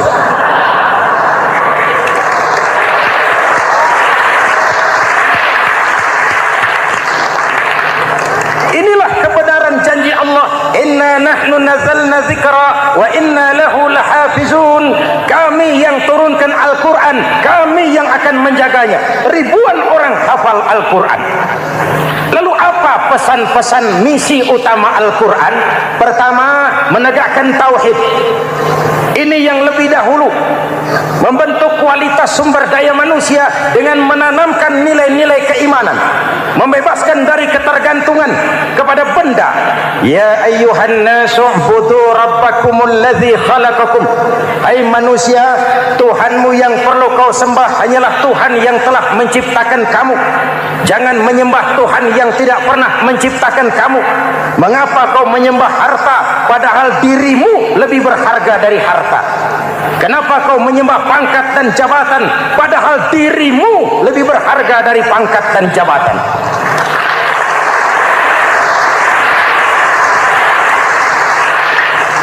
Diajak rasio berpikir, Tuhanmu yang perlu kau sembah hanyalah Tuhan yang menciptakan kamu, dan Tuhan yang menciptakan kamu itu Tuhan yang lam yalid walam yulad, yang laisa kamislihi syai'un, dan itulah Allah Subhanahu wa taala. Ayo orang teh, ayeuna teh boleh pakai teh, ayeuna teh kita teh kalau kepada syirik jali, syirik yang terang-terangan, insya Allah tidak. Nyata-nyata menyembah berhala, tidak. Nyata-nyata menyembah pohon, tidak. Nyata-nyata berkeyakinan Tuhan lebih dari satu, tidak. Tapi kita sering terjebak pada syirik kecil, syirik khafi, syirik yang tersamar. Saya sejak pakai cincin ini, jangankan anak gadis, nenek-nenek ngelihat saya cincin. Jangankan anak gadis, nenek-nenek lihat saya lemes cincin. Ini saya sejak ada perkutut di rumah ini dagang lancar perkutut. Ini Ramadan, bulan penempaan nilai-nilai keimanan. Misi utama Quran menegakkan tauhid, memerangi kemusyrikan, membebaskan manusia dari ketergantungan kepada benda. Dari situ kualitas sumber daya manusia dimulai. Saya sering mengungkapkan selama ini sistem pendidikan kita cuma mengisi otak, bukan membentuk watak. Otak diisi segala macam ilmu, tapi hati kosong, agama rapuh, akhirnya moral rendah. Muncul manusia-manusia yang pintar, cuma sayang tidak benar. Indonesia kita bangkrut, Indonesia kita terpuruk, Indonesia kita sakit sekarang ini, kan ulahnya orang-orang yang pintar tapi tidak benar.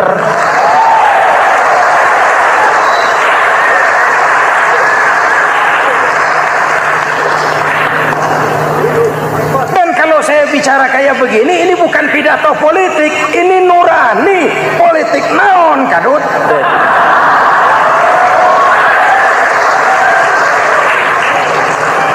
Ini nurani, ini tanggung jawab sebagai anak bangsa. Ibu bapak, saudara-saudara hadirin yang saya hormati, Rasul kalau masuk sepertiga yang akhir, sing-singkan lengan baju, hamparkan sajadah, lebih banyak di masjid daripada di rumah. Itu Rasul. Maka sepertiga yang akhir masjid makin ramai. Lihat Masjidil Haram. Lain dengan kita. Sepertiga yang akhir masjid mulai mengalami kemajuan. Safnya makin maju.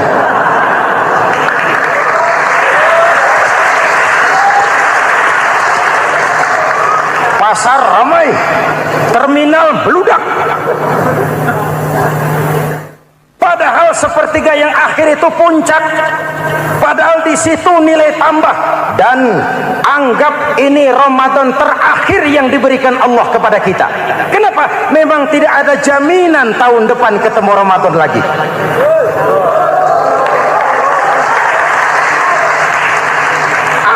Ini Ramadan terakhir yang diberikan Allah kepada kita.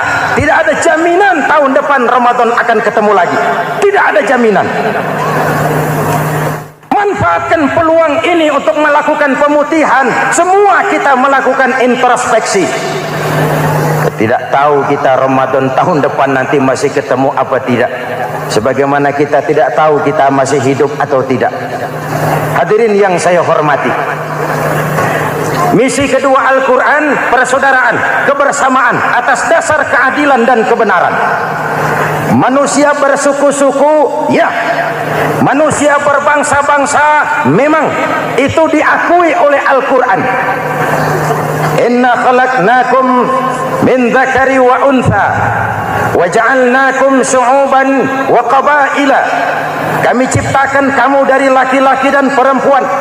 Kami jadikan kamu bersuku-suku dan berbangsa-bangsa. Apa tujuannya? Agar kamu saling mengenal satu dengan yang lain. Persaudaraan, kebersamaan atas dasar keadilan dan kebenaran. Yang terlepas dari ras. Dari manapun orang datang, apapun warna kulitnya, dari suku apapun ia dilahirkan, kalau akidahnya sama, itu kan saudara kita.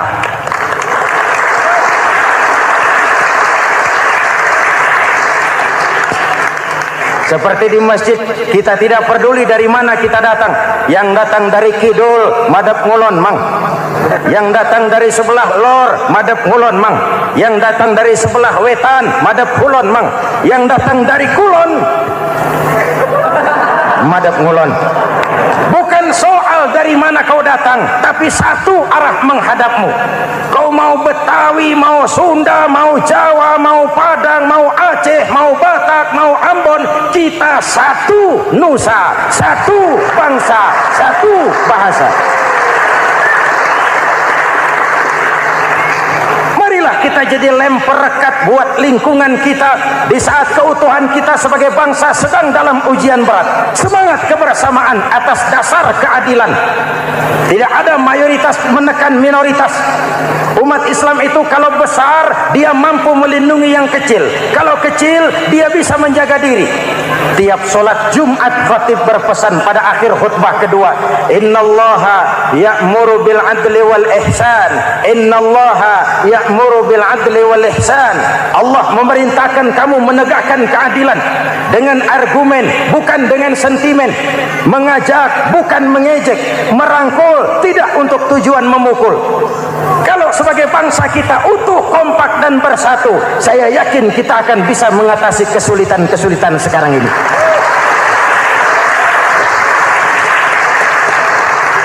Kan kita prihatin kadang-kadang tawuran antar desa, antar RT, antar RW, antar kecamatan, sampai antar elit di atas.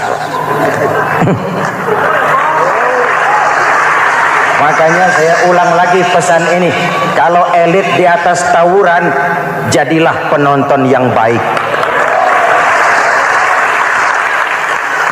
Saudara-saudara kaum muslimin yang saya cintai, kita prihatin, kita seakan tercabut dari akar budaya kita sebagai bangsa. Kenapa kita yang berfalsafahkan Pancasila, kenapa kita yang berketuhanan yang Maha Esa, tiba-tiba jadi beringas dan brutal? Ada maling ayam ketangkap, disiram bensin, dibakar hidup-hidup. Kok kita bisa begitu? Street justice, pengadilan jalanan mulai tegak. Iyalah kita tidak puas dengan kerja aparat kita, tapi jangan main hakim sendiri. Ini negara, bukan hutan.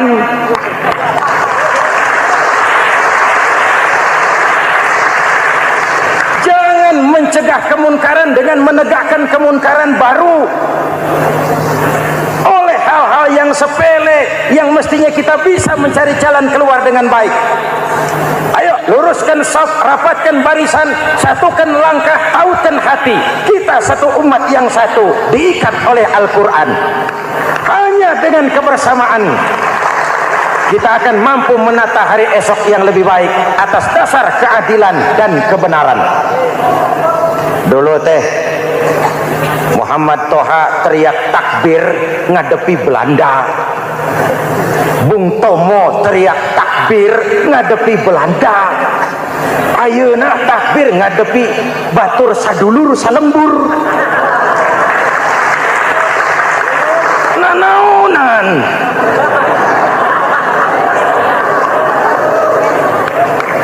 Bung Tomo teriak takbir, Muhammad Toha teriak takbir, yang dihadapi jelas penjajah Belanda. Kita ngadepi saudara sendiri, Allahu Akbar, yang sana teriak Allahu Akbar, setan tepuk tangan di tengah. Yuk kita rukun, yuk kita kompak, yuk kita bersatu, yuk kita pulang, yuk.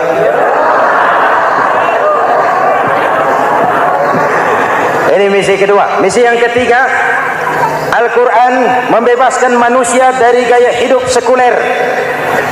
Quran mengingatkan, awas bung, ada hidup sesudah mati, ada akhirat sesudah dunia. Lebih untung orang yang percaya akhirat daripada yang tidak. Paling tidak hidupnya normatif. Contoh, saudara yakin akhirat ada, lalu saudara hidup baik-baik, menjauhi yang munkar, meninggalkan yang haram, saudara sujud, puasa, jihad, lalu saudara mati. Setelah mati ternyata akhirat tidak ada. Tidak ada ruginya. Paling kurang kita sudah dicatat sebagai orang baik.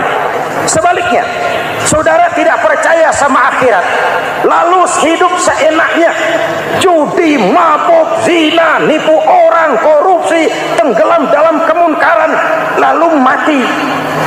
Setelah mati ternyata akhirat ada. Baik, kemana anjen? Lebih untung orang yang percaya akhirat ketimbang yang tidak. Hidupnya ada rem. Iya pak, saya kepengen banyak uang, tapi kalau main judi nanti di akhirat bagaimana? Iya, saya kepengen jadi orang kaya, tapi kalau korupsi, nipu orang, buka peternakan tuyul, nanti di akhirat bagaimana? Gaya hidup yang berkeseimbangan. Ada hidup sesudah mati dan ada akhirat sesudah dunia. Yang keempat, Quran membebaskan manusia dari belenggu kebodohan. Quran ayat yang pertama turun sudah berkata, Iqra, baca, kamu jangan jadi bodoh. Kebodohan menimbulkan kemiskinan, kemiskinan mendekatkan kepada kekufuran. Yang kelima, ini kado buat ibu-ibu, Quran mengangkat harkat, derajat dan martabat kaum wanita. Sebelum Quran turun, sebelum Islam datang, nasib wanita sangat menyedihkan. Dilahirkan hanya untuk melahirkan. Kalaupun berperan, peranannya tidak lebih segitiga. Dapur, sumur, kasur. Kasur, sumur, dapur. Dapur, sumur, kasur. Wanita dilecehkan, sekadar alat pemuas nafsu. Datang Islam, Rasul terenyuh, An-nisa imadul bilad. Wanita adalah tiangnya negara. Jikalau baik wanita, baik negara. Jikalau rusak wanita, hancur negara. Karena wanita, negara jaya. Betul? Karena wanita, negara hancur. Betul? Maka wanita adalah bidadari yang kadang-kadang setan.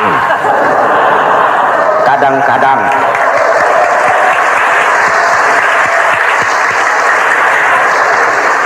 Ini yang hadir di sini bidadari semua.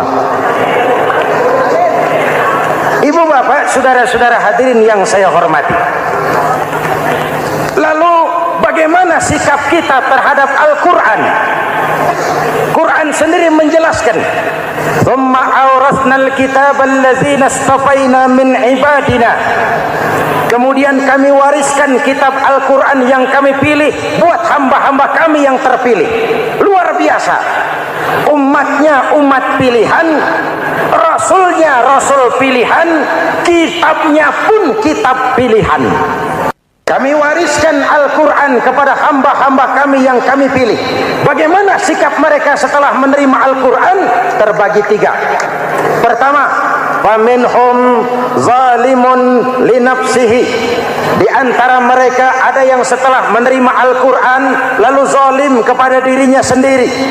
Diterimanya Al-Quran dengan lidahnya, tapi ditolak dengan perbuatannya. Mulutnya menjunjung Al-Quran, perbuatannya menginjak Al-Quran. Quran bilang ke barat, dia pergi ke timur. Quran bilang ke selatan, dia berangkat ke utara. Quran bilang haram, dia terjang. Quran bilang halal, dia tidak mau. Orang seperti itu tidak zalim kepada Allah, tapi zalim kepada dirinya sendiri. Mudah-mudahan kita yang termasuk golongan ini. Amin. Yang kedua, wa minhum muqtasid. Di antara mereka ada yang menerima Quran 50-50. Separuh-separuh. Yang enak dilaksanakan, yang berat ditinggal. Padahal pada sisi lain Quran mengajarkan masuklah ke dalam Islam secara total, kafah, jangan separuh-separuh. Ini watak munafik. Kalau dilihat Islam menguntungkan, rame-rame teriak Islam. Ketika diminta berjihad, diminta berkorban, diminta zakat, rame-rame mengundurkan diri. Saya bangkrut pak, saya miskin pak, saya pailit pak. Mental itu dalam awal-awal Baqarah dijelaskan. Kullama adha'a lahum masyaw fih wa idza adlama 'alaihim qamu. Kalau terang mereka berangkat, kalau gelap mereka mandek. Itu ciri orang munafik beragama. Kalau Islam menguntungkan, rame-rame teriak Islam. Ketika diminta berjihad, berkorban, berjuang, rame-rame mengundurkan diri. Muqtasid. Golongan yang ketiga, ini yang ideal. Wa minhum sabiqum bil khairati biiznillah. Di antara mereka ada yang setelah menerima Al-Quran lalu berlomba-lomba mengamalkannya, berlomba-lomba melaksanakannya. Jangan sampai yang baca Quran dengan suara merdu dapat piala, yang mengamalkan Quran dengan konsekuen dapat penjara.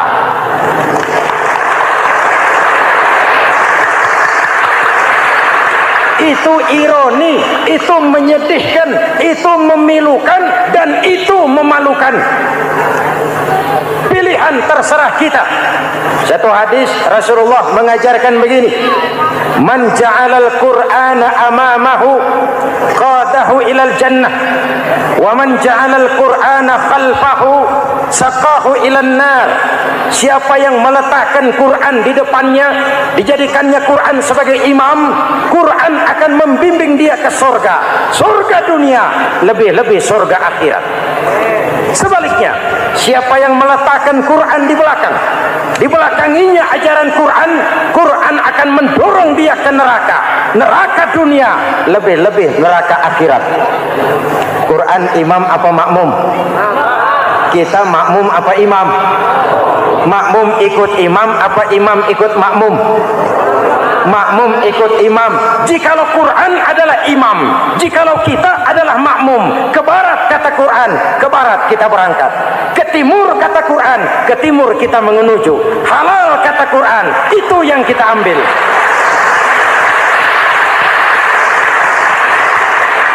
Mari kita jadikan Ramadan sebagai bulan di mana sedikit demi sedikit kita berupaya kembali menjadi generasi yang Qur'ani.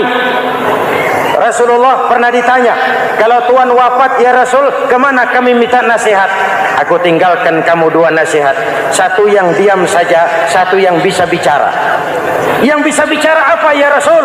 Al-Quran. Minta nasihat Quran. Yang diam saja apa ya Rasul? Maut. Dalam hidup ada dua nasihat. Nasihat yang bisa bicara, Al-Quran. Nasihat yang diam saja, maut. Mau dagang, minta nasihat Quran. Mau bertetangga, minta nasihat Quran. Itu nasihat. Nasihat yang kedua, diam saja, tahu-tahu datang maut. Makanya anggap ini Ramadan terakhir yang diberikan Allah kepada kita, karena tahun depan tidak ada jaminan kita bertemu Ramadan. Manfaatkan 10 yang akhir untuk meningkatkan nilai ibadah kita kepada Allah Subhanahu wa taala. Pada pertemuan kali ini secara khusus kita akan membicarakan tentang puasa ini. Kita akan mulai dari yang pertama, puasa sunnah. Sebagaimana yang kita maklum, sunnah adalah satu perbuatan yang apabila kita kerjakan berpahala, tapi apabila kita tinggalkan tidak merupakan dosa. Hanya saja ia merupakan barometer dan ukuran daripada orang-orang yang cinta kepada sunnah itu sendiri. Ada banyak jenis puasa-puasa sunnah ini. Yang pertama, puasa sunnah di bulan Muharram. Rasulullah sallallahu alaihi wasallam bersabda, "Afdhalus siyami ba'da Ramadan syahrullahil Muharram, wa afdhalus salati ba'dal fardhah salatul lail." Diriwayatkan oleh Muslim dari Abi Hurairah. puasa yang paling utama sesudah puasa Ramadan tidak lain adalah puasa di bulan Muharram, dan solat yang paling afdol sesudah solat yang wajib adalah solat pada sepertiga malam yang akhir. Puasa di bulan Muharram merupakan puasa sunnah dan mempunyai nilai yang sangat besar dalam pandangan Allah Subhanahu wa ta'ala. Buat mereka yang mampu melaksanakan puasa sunnah di bulan Muharram ini, boleh melaksanakannya selama 10 hari. Hari yang pertama boleh juga 3 hari saja, atau setidak-tidaknya 1 hari daripada bulan Muharram. Yang kedua, puasa 10 hari daripada bulan Zulhijjah. Karena bulan Zulhijjah ini memang termasuk bulan yang dimuliakan oleh Allah Subhanahu wa ta'ala. Pertama, di sana ada hari Tarwiyah, ada hari Arafah, ada hari kurban, ada talbiyah, ada pelaksanaan haji dengan segala manasiknya. Maka puasa sunnah di bulan Zulhijjah merupakan amalan yang sangat utama dan besar pahalanya dalam pandangan Allah Azza wa Jalla. Sebagian ulama menjelaskan, man shoma hazihil ayyam akramahullahu bi asyri asya'in. Siapa orang yang melaksanakan ibadah puasa sunnah pada hari-hari 10 di bulan Zulhijjah ini, Allah Subhanahu wa ta'ala akan memuliakannya dengan 10 macam perkara. Saudara, ini keuntungannya. Yang pertama, orang yang puasa di hari-hari 10 bulan Zulhijjah diberikan al-barakah fi umrihi, diberikan keberkahan pada umurnya. Setiap kita ingin memperoleh umur yang berkah. Umur yang berkah itu yang bagaimana? Apa yang jumlahnya panjang? Mungkin. Tetapi yang jelas umur yang berkah ini adalah umur yang bisa dipertanggungjawabkan di hadapan Allah Subhanahu wa ta'ala. Artinya umur yang diisi penuh dengan kebajikan, umur yang diisi dengan segala macam kegiatan ibadah, dan umur yang dengan demikian sungguh pun kita sudah mati, jasad terkubur dalam tanah, nama kita akan tetap hidup, dikenal orang oleh karena kebajikan yang kita kerjakan. Saya kira akan lebih merupakan azab ketimbang nikmat kalau orang diberikan umur panjang tapi hanya untuk menumpuk-numpuk dosa saja. Kan lebih baik mana? Umur pendek banyak pahala, umur panjang banyak dosa. Lebih baik mana? Hah? Saya yakin yang paling baik tentu umur panjang banyak pahala. Paling sial umur pendek dosa melulu. Sudah diberikan umur pendek tidak seberapa, dosa berlipat ganda. Itu kalau orang kampung bilang tekor namanya. Rugi. Umur pendek hanya untuk menumpuk-numpuk dosa. Boleh jadi kalau umat-umat zaman dulu, saudara, mereka diberikan umur panjang.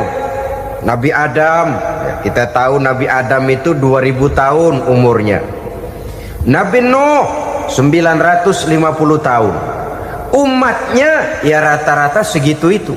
Nah, kalau mereka misalnya punya umur 800 tahun, lalu 200 tahun mereka melakukan dosa, kan masih punya restan 600 tahun untuk taubat. Karena umurnya diberikan jatah panjang. Kita ini oleh Allah Subhanahu wa ta'ala, umat Nabi Muhammad ini umurnya pendek-pendek. Kalau nyontoh Nabi 63 tahun saja. Kalau diberikan 70 tahun umur kita sekarang, itu sudah dapat jatah lebih 7 tahun. Alhamdulillah bahwa Allah memberikan saat-saat, waktu-waktu, tempat-tempat yang punya nilai istimewa, sehingga umur yang pendek ini bisa bernilai panjang, nilai ibadahnya bisa bernilai pahala seperti umat yang berumur panjang dahulu itu. Karena itu manfaatkan umur dengan baik, dan salah satu keberkahan daripada umur akan datang dengan melaksanakan ibadah puasa sunnah. Ini yang pertama. Yang kedua, az-ziyadatu fi malihi, berikan tambahan hartanya, menjadi orang kaya. Kaya apa? Kaya hati setidak-tidaknya. Karena dengan tekun dan rajin melaksanakan ibadah puasa yang segera tertanam dalam jiwa seseorang, merasakan cukup di dalam kehidupan. Itulah dia orang yang paling kaya, orang yang hidupnya paling cukup. Kalau orang sudah merasa cukup dalam hidupnya, maka itulah dia orang yang kaya. Saudara-saudara kaum muslimin rahimakumullah, puasa sunnah memberikan tambahan harta, usahanya berkembang, dengan demikian membawa keberkahan, hartanya makin bertambah, akan menunjang ibadahnya kepada Allah, lebih memantapkan dan membawa ketenangan dalam hidupnya. Itu termasuk berkahnya melaksanakan puasa sunnah itu. Yang ketiga, al-hifzu fi iyalihi, diberikan penjagaan, perlindungan terhadap keluarganya, anaknya sehat, sanak famili dan handai tolannya terjaga dan terpelihara dari segala malapetaka, dari segala mara bahaya, kesehatannya terjamin dan terpelihara. Itu sudah merupakan modal yang sangat besar di dalam kita mengarungi kehidupan. Sebab rasanya sulit untuk bahagia, duit kita banyak sekali, usaha kita selalu mendatangkan untung yang berlipat ganda. Tapi sebentar-sebentar anak kita sakit, yang ampek, yang korengan, yang kena musibah, ndak tak karu-karuan sakit, berobat sampai jutaan rupiah. Itu kan sudah tidak membawa kebahagiaan. Uang masuk yang begitu banyak jumlahnya, habis akhirnya untuk berobat saja. Sebenarnya hitung-hitung ya seri-seri juga. Usaha berhasil, duit banyak, habis untuk berobat. Lah sama juga saudara-saudara. Jadi dengan demikian, biar duit kita banyak, asal keluarga pada sehat saja, udah enak bener itu. Duit banyak, ekonomi cukup, keluarga sehat, nikmat rasanya menjalani kehidupan ini. Yang kiamat sudah duit kagak barang seperak, keluarga ampek semua. Kiamat sudah.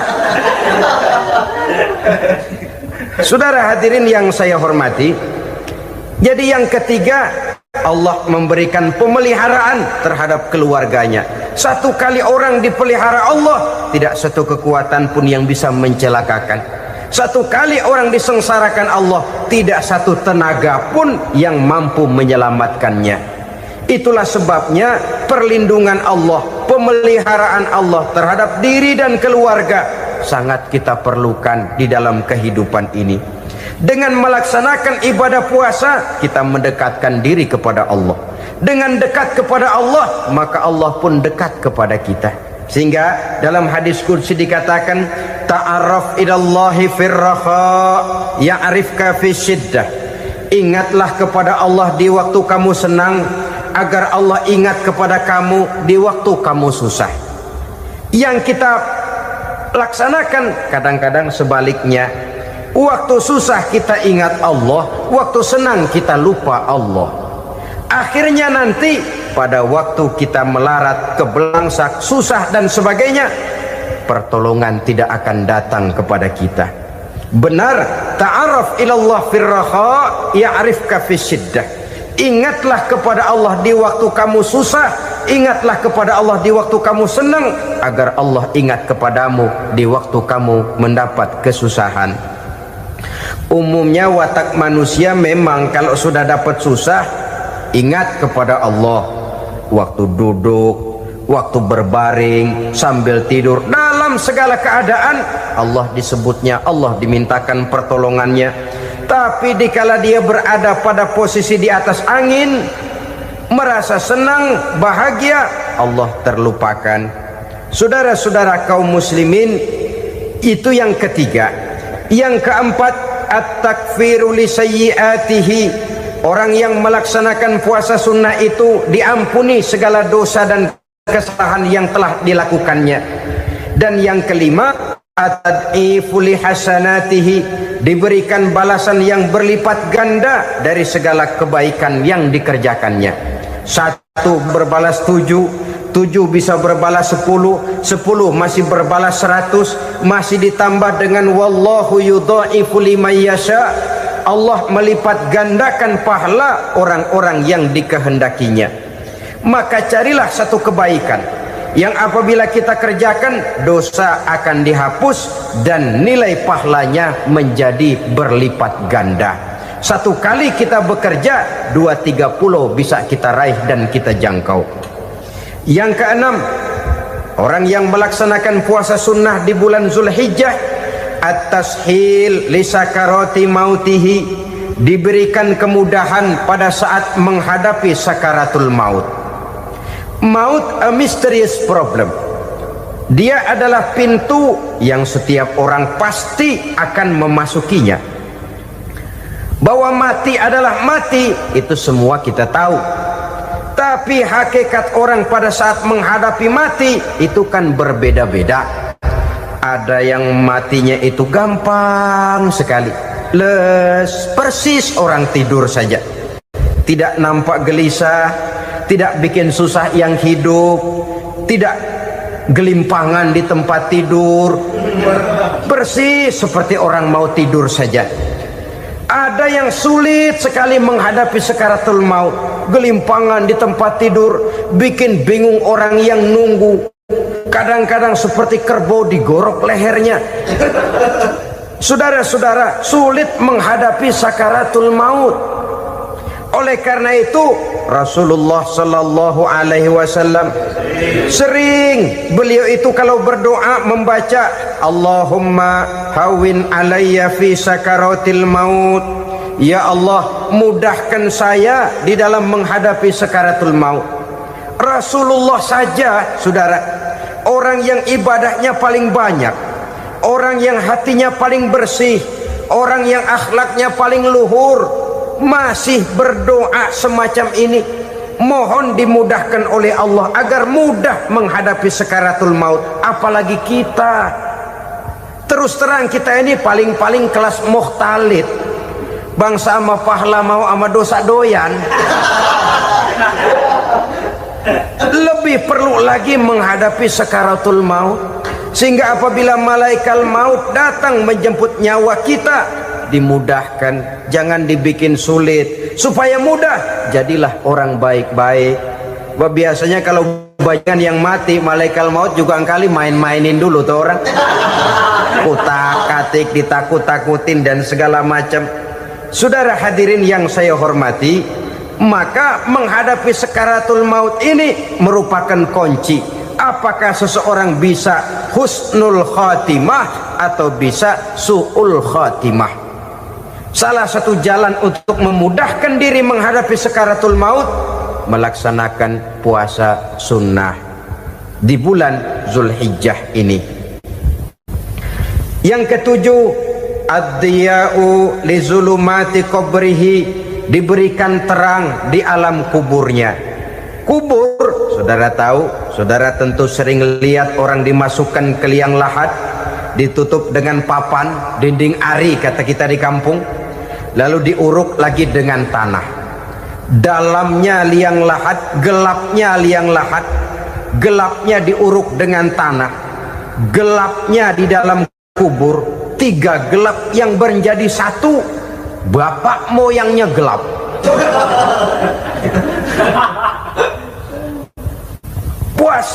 Puasa sunnah ini merupakan terang di alam kubur kita nanti. Yang kedelapan, at-tasqil limizanihi, diberikan keringanan pada timbangan di hari akhirat nanti. Bahwa setelah dibangkitkan dari kubur, setiap kita akan menghadapi perhitungan, akan ditimbang segala macam kebaikan dan segala macam kejahatan yang pernah kita lakukan di dalam kehidupan. Orang orang yang melaksanakan ibadah puasa sunnah at-tasqilu li mizanihi, diberikan keringanan timbangan hari akhiratnya nanti. Yang kesembilan, an-najah minal bala, diberikan keselamatan dari segala macam bencana. Dan yang ke-10, as-su'ud ala darajatihi, diberikan ketinggian, naik derajatnya, derajat di dunia, lebih-lebih lagi derajat di akhirat nanti. Ini keutamaan yang diberikan Allah Subhanahu wa ta'ala kepada mereka yang melaksanakan ibadah puasa 10 hari di bulan Zulhijjah menurut penjelasan sebagian dari para ulama kita.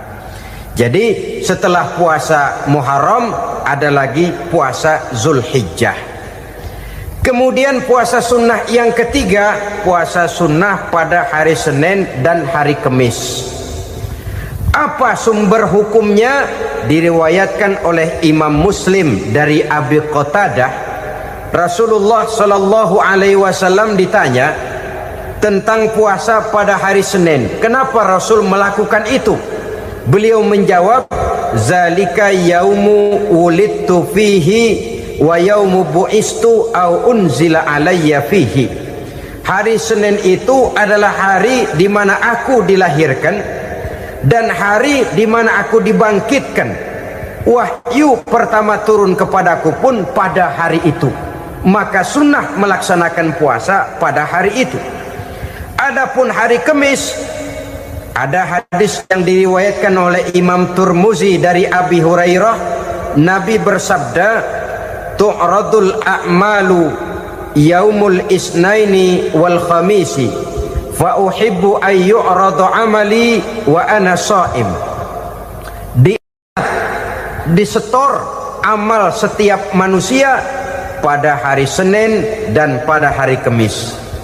Maka aku ingin, kata Nabi, agar pada saat amalku disetor itu aku sedang puasa.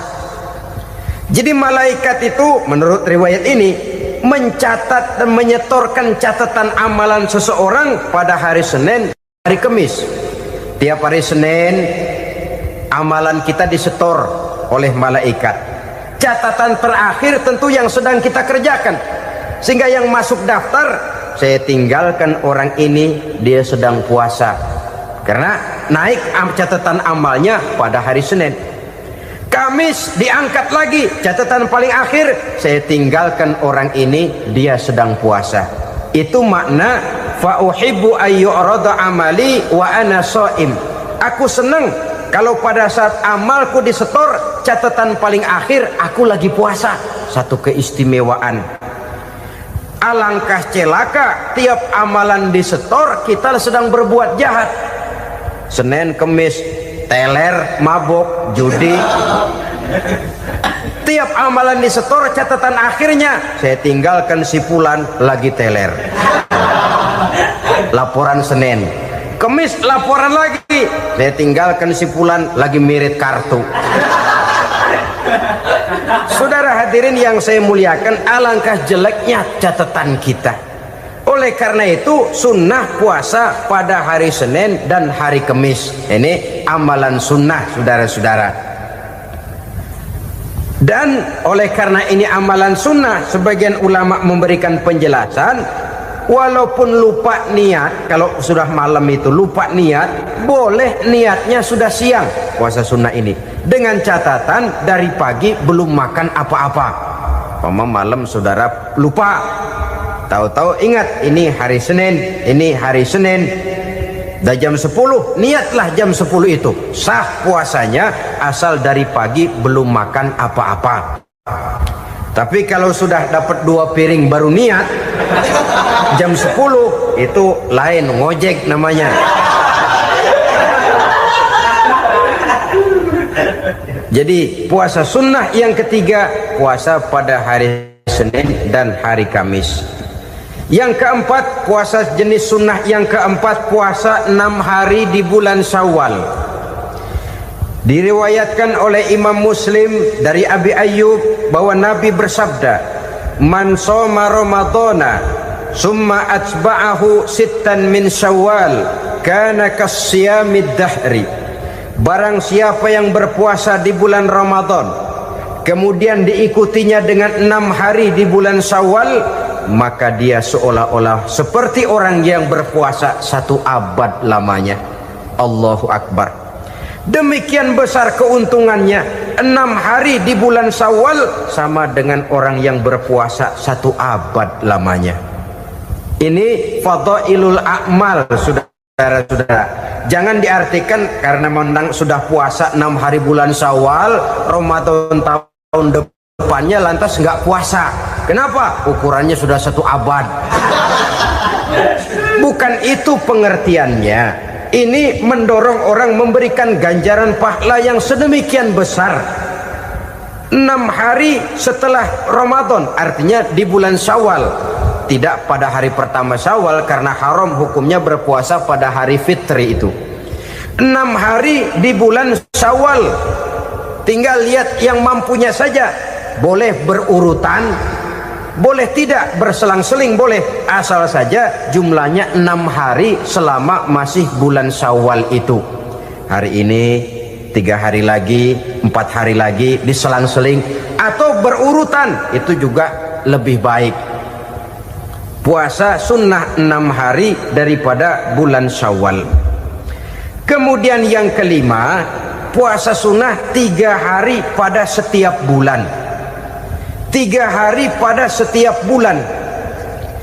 Diriwayatkan oleh Imam Bukhari dan Muslim dari Abi Hurairah.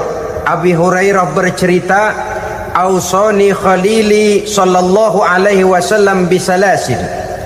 Kekasih saya Rasulullah berwasiat kepada saya, memesankan benar-benar kepada saya untuk melaksanakan 3 amalan yang terpuji. Pertama, siyamu salasati ayyamin min kulli syahrin. Puasa 3 hari dalam setiap bulan. Ini wasiat yang pertama. 3 hari pada setiap bulan. Tidak peduli bulan apa saja. Dalam artian ya bulan menurut perhitungan Islam ya. Muharram, Safar, Rabiul Awal, Rabiul Tsani, Jumadal Ula, Jumadil Akhir, Rajab, Sya'ban, Ramadan, Syawal, Zulqa'dah, Zulhijjah dan selanjutnya. 3 hari pada setiap bulan. Tanggalnya tanggal berapa saja, lebih utama pada yang disebut Yaumul Bid, yaitu hari-hari di mana bulan menunjukkan purnama. Tanggal 13, tanggal 14 dan tanggal 15 pada setiap bulannya itu disunahkan melaksanakan puasa. Itu wasiat pertama, puasa 3 hari pada setiap bulan. Wasiat yang kedua, waraqatai duha, melaksanakan sholat duha sekurang-kurangnya 2 rakaat. Itu wasiat yang dipesankan benar kepada saya, kata Abi Hurairah. Pertama, puasa 3 hari pada setiap bulan. Yang kedua, usahakan jangan meninggalkan 2 rakaat minimal daripada sembahyang duha. Kita tahu sembahyang duha itu sembahyang sunnah di waktu pagi seketika matahari naik sepenggalahan. Sekurang-kurangnya 2 rakaat, sebanyak-banyaknya 8 rakaat. Di antara fadilah atau keutamaan daripada sholat duha ini yaitu menyangkut masalah rezeki dan usaha. Kemudian wasiat yang ketiga, wa an utira qabla an anama. Beliau sangat berwasiat kepada saya untuk sholat witir sebelum tidur. Artinya sholat malam sebagai amalan sunnah di dalam kehidupan kita. Jadi saudara-saudara, dalam hidup ini kita akan selalu berbentur dengan keperluan. Kalau pada suatu saat kita sudah sampai kepada tahap berpikir ini keperluan saya, tentu hal-hal semacam ini akan kita kerjakan. Kita belum tergerak melaksanakan ini semua oleh karena barangkali kita merasa belum memerlukannya. Karena itu, marilah kita berusaha di samping melaksanakan puasa yang wajib, juga melaksanakan puasa yang sunnah di dalam kehidupan kita. Ini jenis puasa-puasa yang sunnah. Kemudian yang kedua, ada macam puasa yang disebut puasa nazar. Hukum pelaksanaannya wajib apabila nazarnya sudah terwujud. Puasa nazar, puasa yang dikaitkan dengan suatu persoalan. Umpamanya, kalau saya lulus ujian, saya akan puasa 1 minggu lamanya. Begitu ujiannya ternyata lulus, dia wajib bayar nazarnya. Puasa 7 hari, tidak lagi sunnah tapi wajib karena dia nazarkan. Asal saja tidak sah nazar kepada yang makruh, apalagi kepada yang haram. Umpamanya nazar, kalau tembus 6 nomor mau puasa 3 hari. Itu nazar semacam itu bukan saja tidak sah tapi haram hukumnya. Tidak boleh nazar kepada yang makruh apalagi kepada yang haram. Jadi apabila maksud yang sudah kita niatkan tercapai, wajiblah nazar itu dibayar, yaitu kalau nazarnya sunnah melaksanakan ibadah puasa. Al-Quran menjelaskan, pertama, may yattaqillaha yaj'al lahu makhraja. Barang siapa yang bertakwa kepada Allah Subhanahu wa taala, maka dia akan diberikan makhraja. Makhraja itu jalan keluar dari segala macam kesulitan. Jalan keluarnya ada saja. Menurut ukuran kemampuan dia tidak mungkin, mustahil, tidak bisa, mana mungkin. Tapi pada waktunya ada saja jalan keluarnya.